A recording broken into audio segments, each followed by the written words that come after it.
मी जसा बघून आलो ना तसं शिंदे साहेबांनी किंवा देवेंद्र साहेबांनी किंवा मला वाटतं ह्या लोकांनी बघितलं पाहिजे ह्या घराची परिस्थिती काय, आणि अशा निवडणुका असतील ना तर नको निवडणुका. आम्ही सगळे फॉर्म परत घेतो, तुम्ही जिंका.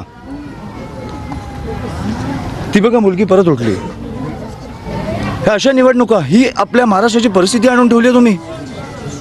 मी कधीही कोणी वारल्यावर राजकारण करत नाही, आणि आज पण मी नव्हतो करायला आलो. पण तुम्हाला कधीतरी कळणार आहे की नाही की तुमचे राज्य कुठे नेऊन ठेवलंय तुम्ही.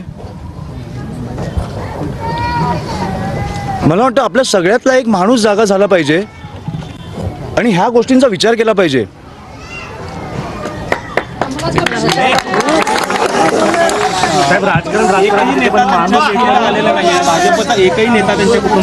मग माझी विनंती आहे, फडणवीस साहेबांना माझी विनंती आहे, एक दिवस प्रचार सोडा आणि प्लीज या. तुम्हाला निवडणुका काय कुठच्या पातळीला नेऊन ठेवल्यात ना आपल्याला कळतील.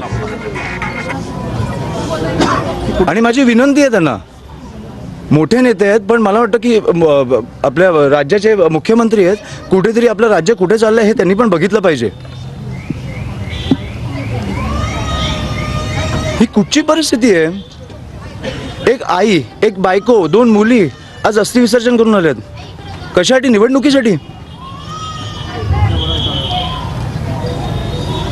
ह्याची उत्तरं मला मिळालीच पाहिजेत आणि बाळासाहेबांना न्याय हा मिळालाच पाहिजे. आपलं राज्य असं नाही असू शकत.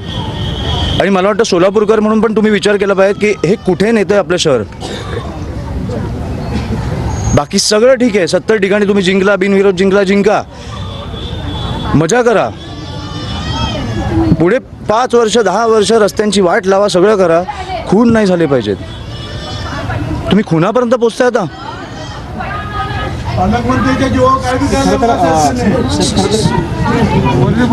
मला काही बोलायचं नाही. मी आता डिरेक्टली फडणवीस साहेबांना जेव्हा प्रचारात वेळ मिळाला मी त्यांना जाऊन भेटणार आहे. फडणवीस साहेबांशी मला वाटतं ते बोलले आहेत, पण मी जाऊन भेटणार आहे तेव्हा त्यांना जेव्हा वेळ मिळेल तेव्हा मी जाऊन भेटणार आहे. सगळं मी करणार. तुम्ही त्यांची काळजी नका करू आणि मला आर्थिक गोष्टी इकडे बोलायच्या नाही आहेत. बाकी मी फडणवीस साहेबांशी बोलू.